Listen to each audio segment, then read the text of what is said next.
Okay ဒီတစ်ခါတော့ tab design ကိုလုပ်မယ်နော်စာလုံး design 3 tab design ပုံစံလုပ်မယ် background လေးအရင်ထည့်မယ် background ကို purple ပေါ့နော် purple နောက်ကရောင်လေးထည့်မယ်ပြီးတော့ရင်စာလေးထည့်မယ်ကိုထည့်ခြင်းနဲ့စာကိုကြက်တဲ့စာထည့်ပါနော်မ font တော့ W33 လေးပဲသုံးတာပဲနော် Win 33 font လေးသုံးမယ် Okay ပြီးတော့ရင် font လေးကို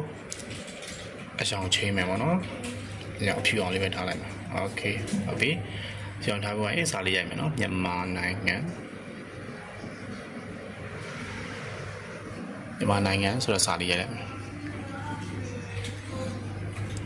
Okay text ကအရန်ကျဲနေ0ပဲထားလိုက်မယ်နည်းနည်းစိတ်ပါအောင် Okay ဒီစာလေးကိုနော်ကျွန်တော်တို့ 3D text ပုံစံလုပ်မယ်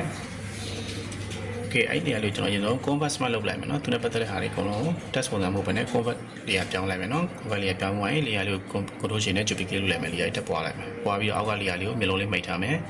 အဘောကောင်လေးကိုကျွန်တော် layer style နဲ့ဝင်ပြီးတော့အရင်ဆုံး color over လေးလုပ်မယ် color over လေးလုပ်မယ်အကြောင်းလေးကိုတော့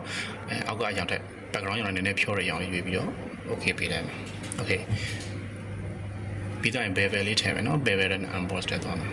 layer တွေအကုန်လုံးကအဲ့မှာရှိရဲ့ layer style အကုန်လုံး default ရင်ချပေါ့ပြီးတော့ရင်ကျွန်တော် bevel and emboss တက်သွားမယ်အဲ့ဒါရောက်သွားပြီဆိုရင်အဲ့ထဲမှာကျွန်တော်တို့လိုအပ်တဲ့အပိုင်းလေးကနည်းနည်းစုံလေးဆွဲလိုက်မယ်နော်အဲ့မှာ site လေးကိုနည်းနည်း site ကအရန်ပါနေအတောက်က bevel site တွေတိတိလေးဖြစ်တယ်အဲ့ကိုနည်းနည်းလေးကြီးလိုက်မယ် site လေးကို okay ဟုတ်ပြီပြီးတော့ရင်inner bevel ဖြစ်ကမယ် smooth ဖြစ်ကမယ် okay မှန်တယ်ပြီးတော့ရင် screen mode မှာ opacity လေးဒီပြီးတော့ဒီ angle လေးလည်းချိန်မယ်နော်screen mode လေးကိုကျွန်တော်နည်းနည်းလေးအပေါ်လေးနည်းနည်းလေးတင်ပေးမယ်ဖြူလေးကိုနည်းနည်းပိုလင်းအောင်လို့ပေါ့နော်ပေါ်က bevel အပေါ်ဘက်ပလင်းလေးပိုလေးအောက်ကလည်း opacity အမဲဘက်ကိုလည်းနည်းနည်းလေး adjust လုပ်ပေးမယ်မောင်းလေးပဲနည်းနည်းသွားပြီ okay အဆင်ပြေပါပြီဆို okay လုပ်မယ်ဟုတ်ပြီ style effect တွေပိတ်လိုက်မယ်နော် effect တွေကိုပြီးသွားရင်ကျွန်တော်တို့ window တွေကနေပြီးတော့ action bar လေးကိုခေါ်လိုက်မယ်နော် order F9 နေလို့လည်းရတယ်ဟုတ်ပြီအဲ့ထဲမှာဘာလုပ်ကြမလဲဆိုတော့အရင်ဆုံးကျွန်တော် new folder လေးလုပ်ပေးရမယ် folder အသစ်ဖွဲ့ပေးရမယ်နော်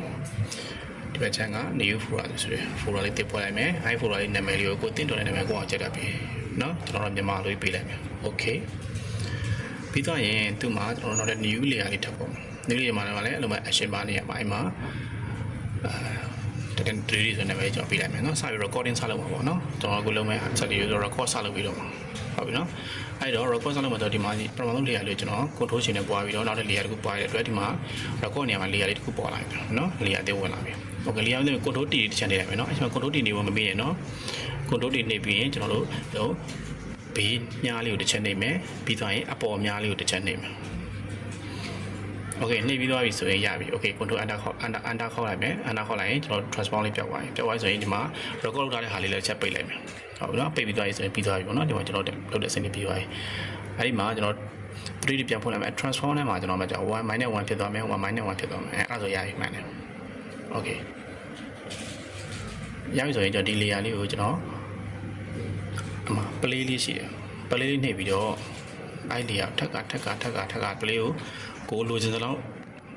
အထူပေါ့နော်ကိုလိုချင်တဲ့လောက် 3D အထူလုံးလိုချင်တဲ့လောက်လိုတဲ့လောက်ကိုမလေးနှိပ်ပြီးတော့ဝါလို့ရတယ်ကိုကျတဲ့လောက်ထူလို့ရတယ် Okay ကိုစိတ်ကြိုက်ဖြစ်ပြီးဆိုရပြီဆိုတော့အဲ့ layer တွေအကုန်လုံးကိုကျွန်တော်တို့အများကြီးဖြစ်နေတဲ့ layer တွေအကုန်လုံးရှစ်လေးဖြစ်ပြီးတော့ကျွန်တော်အကုန်လုံး control G နဲ့ group ဖွဲ့လိုက်မယ် Okay group လေးကိုဖြစ်သွားပြီနော်ဖြစ်သွားပြီဆိုတော့ကျွန်တော်တို့ခုနကတော့အောက်ဆုံးမှာမျိုးလုံးမိတာ layer တွေကိုပြန်ဖွင့်လိုက်မယ်အဲ့ layer လေးကျွန်တော်ပေါ်တင်လိုက်မယ် Okay အဲ့ layer လေးကခုနကကျွန်တော်အဖြူအောင်လေးပေါ့နော်ဟုတ်ပဲအကောင်လေးကိုသူနဲ့အဝင်ကြဖြစ်အောင်ထပ်ပေးလိုက်မယ် Okay ဟုတ်ပြီနော်အဲ့ဒါဆိုရင်လာပါပြီ Okay ပြီးသားရင်ဒီစလုံးလေးကိုလည်းကျွန်တော်ကြွားရပုံလေးပြသွားလို့မလုပ်နဲ့သူ့မှာနှစ်ချက်နှိပ်ပြီးတော့ကျွန်တော် inner shadow ဆိုပြီးထည့်ပေးမယ်ဟော inner shadow ထည့်လိုက်မယ်ဆိုရင်ဒီလိုမျိုးလေးပေါ်လာကျွန်တော်ပထမလုပ်ပြီးသားဖြစ်နေတဲ့အတွက်တမ်းပြီးဝင်နေတော့ပေါ့ဟုတ်ပြီနော်အဲ့မှာဆို size လေးကို9လောက်ထားမယ်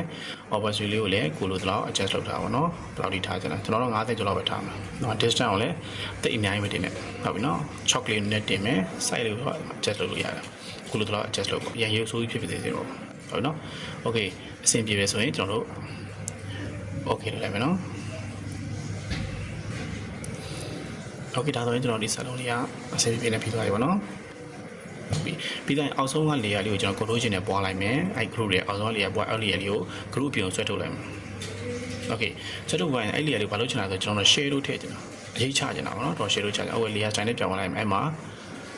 draw share လို့တစ်ချက်နှိပ်လိုက်မယ်အမှာ share လို့လေးကြာလာလိုက်မယ်ဟုတ်ပြီနော် share လို့လေးကိုအရင်ဆုံးကျွန်တော်တို့ပထမဆုံးကိုလိုချင်တဲ့ setting site လေးကိုအရင်ဆုံးရအောင်အကက်ကလေးလုပ်အောင်အရင်မခွာသေးဘူးနော် site လေးလည်း site ကိုလည်းနည်းနည်းပဲထားမယ် distance ကိုလည်းကတ်ထားမယ်ဒီ opacity ကိုလည်း icon နဲ့ဝန်းကျင်လောက်ပဲထားမယ် okay ပြီးတော့ကျွန်တော်အပေါင်း draw share လို့ပြီးတော့အပေါင်းနှိပ်လိုက်မယ်နောက် draw share တခုပေါ်လာမယ်အဲ့ icon လေးကိုကျွန်တော်နည်းနည်းလေး distance ကိုနည်းနည်းလေးခွာလိုက်မယ်ဟုတ်ပြီနော်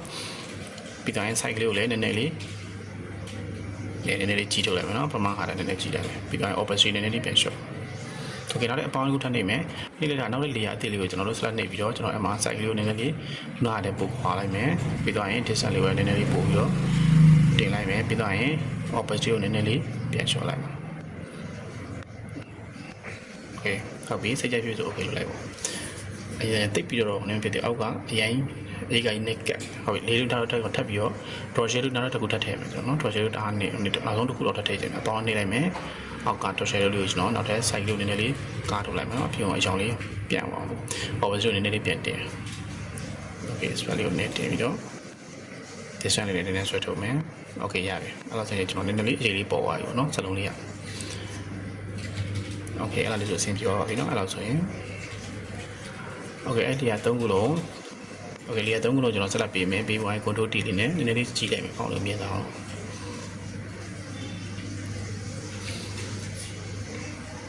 okay ကနေရောက်ပါပြီအဲကောင်လေးရလေးတစ်ခုပေးမယ်ဆိုတော့နောက်မှာအလင်းလေးတစ်ခုပေါ့နော် brush နဲ့အလင်းလေးတစ်ခုထည့်မှာ opacity နဲ့20ကျော်လောက်ပဲထားမယ်အများကြီးမတင်ဘူးဟုတ်ပြီ brush လေးကိုလည်းဒီ flow လေးလည်းနည်းနည်း short တာနော် flow လေးလည်း short မယ် opacity ကိုနည်းနည်းပြန်တင်ဟုတ်ပြီ back ကိုကြီးလိုက်မယ်ကြီးဝိုင်းနောက်မှာကျွန်တော် back လေးနဲ့အချောင်းလေးထည့်မယ် okay ဟုတ်ပြီရပြီနော်တကယ်လို့ကျွန်တော်အဲ့မှာအဲ့စာလုံးလေးကိုအခုကျွန်တော်ရေးရတဲ့စာလုံးလေးကိုနော်တပင်းစာလုံးပြောင်းကျင်နေဆိုရင်ကျွန်တော်တို့ဒီ text လေးကိုကြက်တဲ့နေရာယူသုံးလို့ရပါပြီနော်မြန်မာသားပဲဖြစ်ဖြစ်အင်္ဂလိပ်စာပဲဖြစ်ဖြစ်တပင်း font style လေးပြောင်းကျင်တာပဲဖြစ်စာလုံးလေးပြောင်းကျင်တာပဲဖြစ်အလွယ်တကူပြောင်းလို့ရတယ်နော်နောက်ကထည့်လို့စရာမလိုတော့ဟုတ်နော်ပေကောင်းလေးကိုလောက်ကမှာလဲဆိုတော့ကျွန်တော်တို့ကဟိုအပေါ်ဆုံးကပေါ့နော်ပေါ်ဆုံးနေရာလေးမှာလေးတော့ကွက်လေးမှာကျွန်တော်နှစ်ချက်နေလိုက်မယ်နော် smart object တွေတက်နေလေးမှာနှစ်ချက်နေလိုက်မယ်ဆိုရင်အမှာနော်ခုပေါ်လာပါတော့အဲ့မှာအဲ့စာတန်းလေးနေရာကိုကျွန်တော်တို့ဖြတ်ပြီးတော့ကျွန်တော်ရိုက်ချင်တဲ့စာလေးကျွန်တော်တက်ပြင်းနေလို့ရတယ်နိုင်ရမြည်ပြီးရတယ်နော်အခုရိုက်ဖို့ကျွန်တော်တို့အဲ့စာလေးရပြီဆိုရင်ကျွန်တော်ကြိုက်ပြီဆိုရင် control S နဲ့စီးလိုက်မယ် control ရဲ့ S နဲ့နှိပ်ပြီးတော့စီးလိုက်မယ်ဟိုအရှိကိုပြင်သွားကြည့်မယ်နော် okay ဟိုနိုင်ရပြီဆိုပြီးပုံပြောင်းသွားပြီဘာမှလည်းပြောင်းရမလို့ပေါ့ဒါဆိုရင်ကောင်းကောင်းနားလည်မယ်လို့ထင်ပါတယ်လွယ်လွယ်ကူကူနဲ့စာလုံးလေးဒီဇိုင်းဖော်လို့ရပါတော့နော်